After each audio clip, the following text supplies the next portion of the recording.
kaseera ka kazigizigi nnyo eri abakuumaddembe ng'ennaku z'omwezi 15 January omwaka guno gwennyini ogwa 2026 oyo gwolaba ye Honorable Geoffrey Rutaaya oyagenda mu maaso n'okuba nga yeekyanga n'afunya eŋŋuumi oba ebikonde ng'ayagala okugenda mu maaso n'okuba nga avaawo n'abakuumaddembe wamu n'abakakiiko k'ebyokulonda oluvannyuma lw'okubeera nti yali annyonnyola nti yali afutyankiddwa ebitenkanika. Ate nno mwana mulenzi Dr. Hilderman ye yatandika kubanga atambula ne fayiro buli we yali adda era ng'agamba nti andi kasitola ba fayiro ojiteeyo babeera bakubbi kasitola bakubbi oliotya baba wantuma wini nagireese papa ugeze mu kooti namukadde nyinza obutamuwala awala ugeze mu kooti namukadde abomu bubuka akubadde Dr. Hilderman yalaga nti teyali musanyufu n'ebyo ebyali bivudde mu kulonda era nti yali wakuyingira kooti teyakomaawo ne bwe yagendanga mu bantu omusango yagukwata n'aguzza mu bantu era nga yagukwasa King Saab bisobole okubeera looya we ku sayidi y'abantu wabula byonna nga yeemulugunya ku kintu kimu bubbi obwakalulu. njagala okuwa obwalooya obw'ekkooti y'abantu omusango gw'enooke namukadde yakka akalulu k'abantu wano uganda saba obujulizi mbulina era obujulizi ngenda kukuleetera mu ofiisi yo saba kuba kkooti y'abantu kale tunayina bali basoma mateeka omusango gwo kutandika okuwulirizibwa kiranga ekya Hilderman okubeera nga ebintu abiza mu kkooti y'abantu kiri awo ye Geoffrey Rutaaya yalabye nga birabika ebintu si byakusoboka bw'anaabiza mu kufunya obufunya ekikonde n'okukaaba nti akalulu baakamubba ono yagenze maaso n'okuba nga ajjayo balawyers aboogi ddala basobole okuba nga bayingira kooti asuulumbe n'oyo gwagamba nti yamuwabako obuwanguzi bwe obw'okubeera MP omulundi ogwokubiri oba ekisanja ekyokubiri. Leero nvuddeyo mu butongole okwogera ku bubbi bwe bwankolebwako kubanga omusango twaguteekayo mu kooti tugenda kuwulirizibwa mu High Court e Masaka ne mbadde sivangayo kugwogerako nti twafayiringa dda keesi naye nze ne balooya bange Counsel Beka Sekanjako ne Counsel Derek Baze Kuketa aba Olympia Advocates abawoomye omutwe mu kumpolereza era benkakasa nti bajja tujja kujjayo obuwanguzi bw'omusango gwange nataddeyo ogw'okunzibako obuwanguzi bwange ng'ennaku z'omwezi 16 January ku Electoral Commission.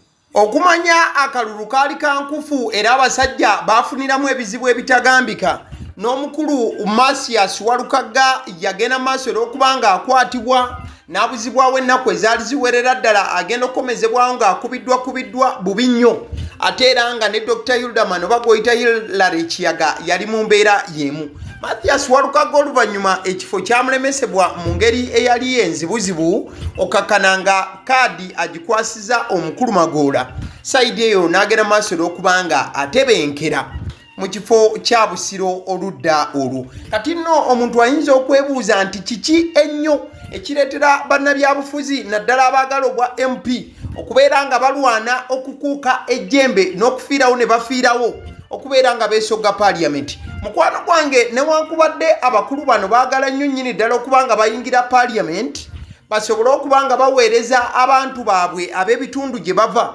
wabula ekyo si kye kyokka ku bimu ku bibalwanya n'okuba nga baagala wabula waliwo n'ensonga ya privileges oba ebintu ebiwoomu ebisukkulumu ebijjira ku kubeera omubaka wa paaliyamenti. Omukulu gw'olaba ku screen eddakiika eno amanyiddwa nga Monday ono nno nga ye mwogezi omukulu amanyiddwa nga Simon Peter Monday era nga ye mwogezi wa Ministry ya Internal Affairs awo w'omulabira akutte passport wabula ng'oggyeko passport eyo eya bululu abandi gye batera okuba nga babawa. Mukwano gwange waliwo red passport wamu ne passport eno endala. Passport ezo z'olaba ze zimu ku bintu ebisinga okuba nga bitta ba MPs bammwe nga bayayaana okuba nga bayingira paaliyamenti. Kugambye ng'otadde ebbali ekyokubeera nti baba bagenda kugenda bakukiikirire wabula waliyo ebintu ebiwoomu oba ebiwoomerera nabo bye baagala. Kati mwe muli ne passport eno nti passport eno we bagikwata ne bagiwa MP wo ng'amaze okuyitamu ku bwa MP abeera asobola okutambula ensi yonna ewasinga ate buli waayagalidde nga n'ebibuuzo bitono nnyo nnyini ddala era okubeera ng'afuna visa n'entaayi tesala. Infact bw'oba ojjukira bulungi ng'obadde okugoberera entuula za parliament nejo juzi nga bamaliriza okuba nga balayiza ababaka bano omu ku batwala parliament Clark n'abalala bakakasa ababaka bano nti anytime we baagalidde oba batekeyo empapula zaabwe basobole okuba nga bafuna passport.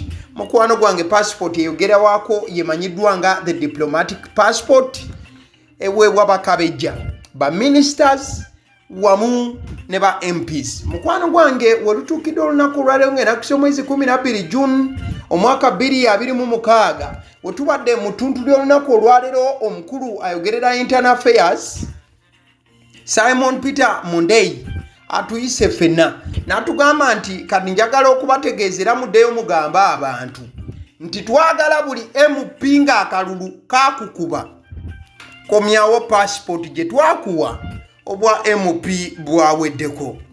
And then now I call upon the former members of parliament who have been holding the service passports.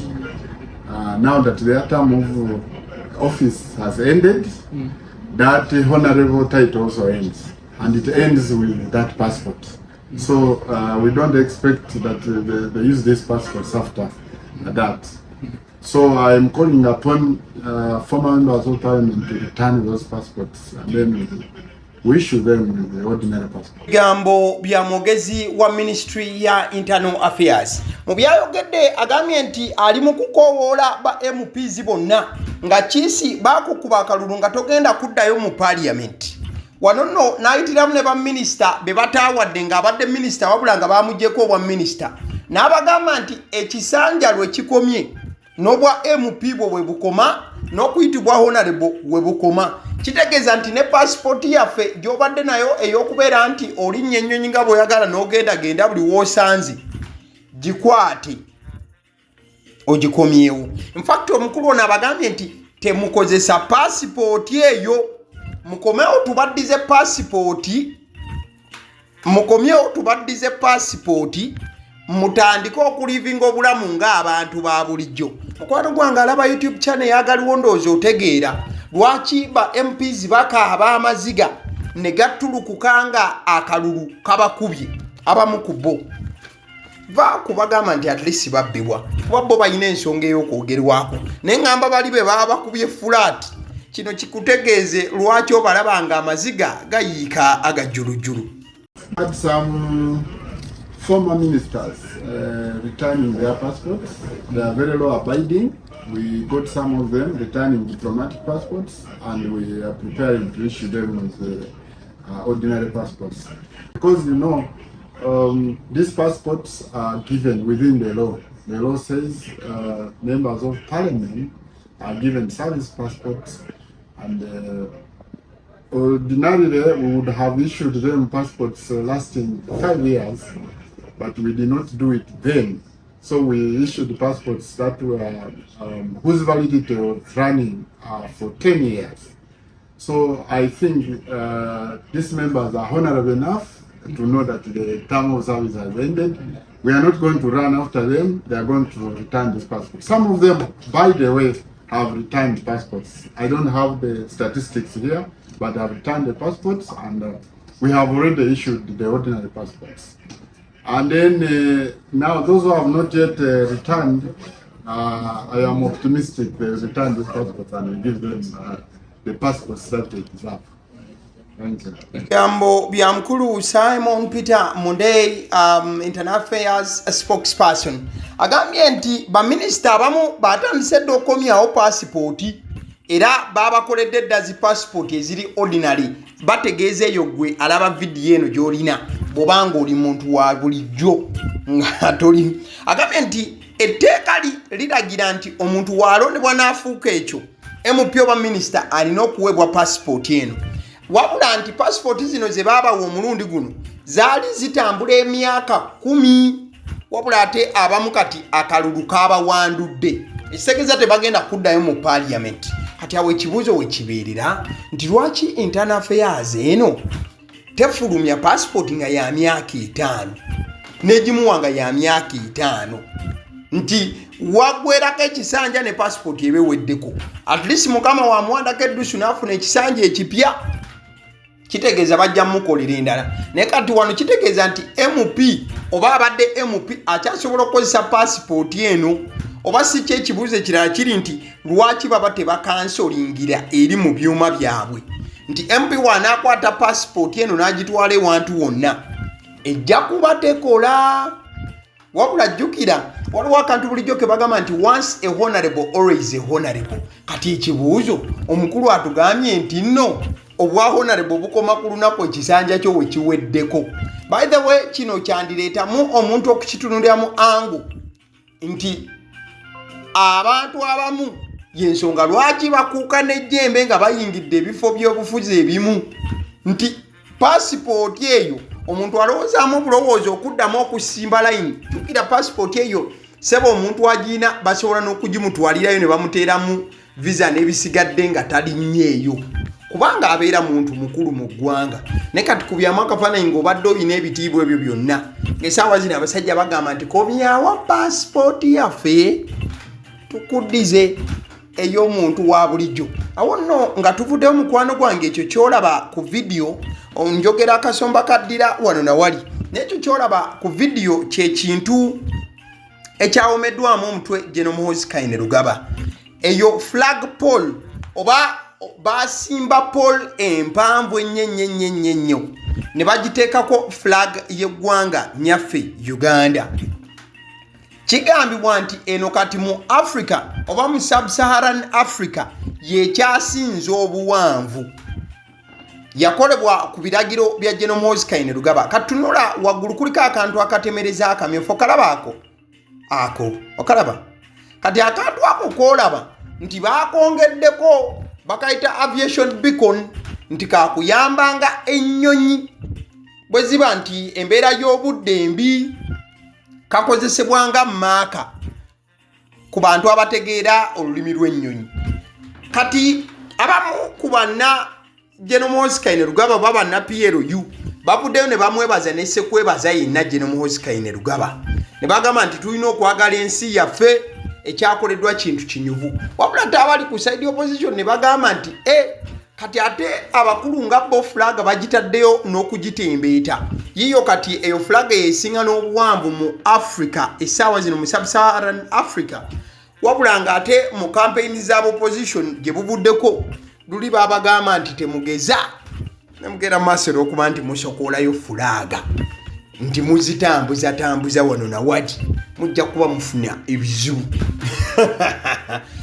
bintu si byasanyu waliwo yangamba naye lwaki obeera oyogera ensonga eziri serious n'otandika okusekereza ebintu byokola ffe situbyagala kale awo tuvuddewo omukyala Honorable Betty Nambooze Bakireke yavuddeyo n'agamba nti ali ku muyiggo gwa kunoonya sipiika oba eyali sipiika Honorable Anita Amongo agamba nti tamanyiddwako mayitire era nti ye akyamunoonya amuwenja buyiso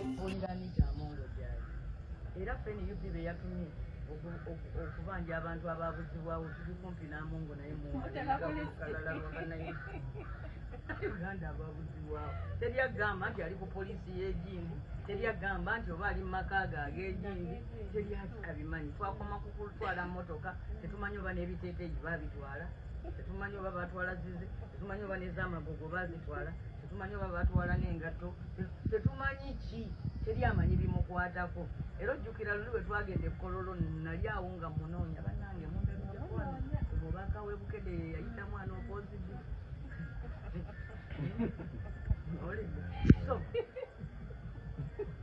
kadeke kamungi ya leero tuli mu kugifundikira oba y'obudde buno nga tuli mu kugifundikira Honorable Betty Nambooze Bakireke yavuddeyo era nayogera ne ku Dr. Retired Kiza Kano Besigye Kifeefe Warren ng'agamba nti omusajja ono yakola buli kisoboka era nga y'omu ku yanditwaliddwa nga abazira b'eggwanga wabula we twogerera ng'ali mu makomera oba ali mu kkomera ebintu si birungi n'akamu wabula nga abakulu ye Honorable Nambooze abeewuunya okubeera nti bajaganya abazira wabula ng'ate omu ku bazira eyegattira ddala ku struggle ebiseera ebyo ate ye bamutadde ettale tebagenze maaso era kuba nti bamuteekako budde wabula okwongera okuba nga bamusindika mu mbeera ekyasinze okubeera embi ate era eyeenyinyaza. Kakati weewuunye Kizza Besigye yali mu nsi naye mu bahirozi ba Uganda takolaki taliiko naye nga yava Nairobi. Dokita Mulamba yali addukidde Nairobi ng'akola mu ddwaliro lya Aga Khan ne bamugamba nti waliwo okulwanirira eggwanga n'aleka emirimu gye n'ayingira ensiko n'ajjanjaba abasajja abo bonna be yajjanjaba bazira ye eyabajjanjaba si muzira alina mu kkomera ku misango egitalina gye giraga naye asibiddwa etasobola na kufuna ddagala kwejjanjabya buki bulwadde bamukyomera buli kimu. Kakati olwaleero abantu betuserebuleetinga nga nti bebazira Mwami Museveni singa avaako tunasigala tukyabaserebuleetinga nti bazira. Kakati buli ligimu ejja ebeera n'abazira abaayo obota abeera n'abazira be Museveni alina ababe oba oli awo naffe tulina abazira abaffe n'olwekyo olunaku luno ne lufuuka nti terukyalina maki makulu kubanga tulemeddwa okukanya. Kyova olaba online oli agamba nze maama wange ye muzira wange nze taata wange kumpi efuuka maazi azidde oba kubanga bamaama kirabika bamaama ffe tusinga obuki ololaba abawala bange bano bazze ne bagamba nti afe namboze gwe muzira waffe wegamba nti bannayuganda tetunnakanyiza ddala ani muzira era okubeera omuzira okola ki? Omuzira yali badde talabwalabwako. Kale nzikiriza nkutegeeze ku bannaffe aba Honeybites bagamba nti bo omulimu gwe bakola gwa kukolera byakulya eby'abaana abadda ku masomero. Bwe tugamba abaana abadda ku masomero saabo bokka abadda ku masomero wabula n'ababeera ewaka balina package ey'ebyokulya eby'abaana mu line efaananako bwetyo. Gwe bakubire bukubizi obagambe njagala package y'ebyokulya by'abaana abali ku masomero oba abaana abalya ebyokulya. Balina ebyokulya yogera ku daddies, yogera ku binyeebwa, amawogola, yogera ku bagiya, yogera ku cupcakes, yogera ku donuts. Osobola okubafuna ku 0709 787508 ate era mukadde ke kamu bw'oba oyagala ku pizza size yonna era namba y'emu ate era mukadde ke kamu bakola ne cake eza buli mukolo babayita aba Honeybites. Njagala n'okutegeeza ku bannaffe aba Alson Painters UG bano basiizi ba langi era nga balina obukugu mu kusiiga langi era bamanyi ne langi ki egenda ku kizimbe kyo era mu ruumu ki. Tebasobola kuddira langi yandigenze mu kisenge ate ne bagisiiga mu ddiiro ey'omu dining ne bagisiiga mu kinaabiro nedda. Alson Painters UG omulimu gw'okusiiga langi bagukugukira ddala. Basiiga ebizimbe okuviira ddala ku ruumu emu paka ku makalina n'amakalina gwe bakubira ebukubizo bagambe nti Alson Painters UG namaliriza okuzimba ekizimbe kyange. In fact ne bw'oba olina ekizimbe nga kikadde nga olaba langi yaakyo efaanana si bulungi, Alson Painters UG bazze kugonjoola ensonga eno. Bakubire ku 0705 193636 be bannaffe aba Alson Painters UG. Aba Sedi Omusunsuzi lyerinnya eryange yenze aba Sedi Omusunsuzi yenze atuula emabega w'omuzindaalo buli lunaku era ly'eddoboozi ly'owuliriza ku mukutu guno aba Sedi Omusunsuzi ly'eddoboozi eryo era ng'omukutu kwoli gwe guno ogwagaliwo. Nagamba nti information yonna gy'olaba ku channel eno tetugattamu kintu kyonna ate tewali kye tutoolamu. Information nga bw'eba eyingiddewo ffe bwe tugikwata ne tugikuwa. Kati gwe omulabi n'osalawo ki eky'okukozesa information eyo. Kati ky'ogenda okukola mukwano gwange bw'oba omaliriza okulaba vidiyo eno, likinga, commentinga ki ky'olowooza, mukadde ke kamu subscribinga bw'oba nga omukutu guno oli mupya. Ate era mukadde ke kamu sharingira mikwano gyo girabe vidiyo eno ate ne videos endala ku mukutu guno. Agaliwo YouTube channel mwebale kutulaba.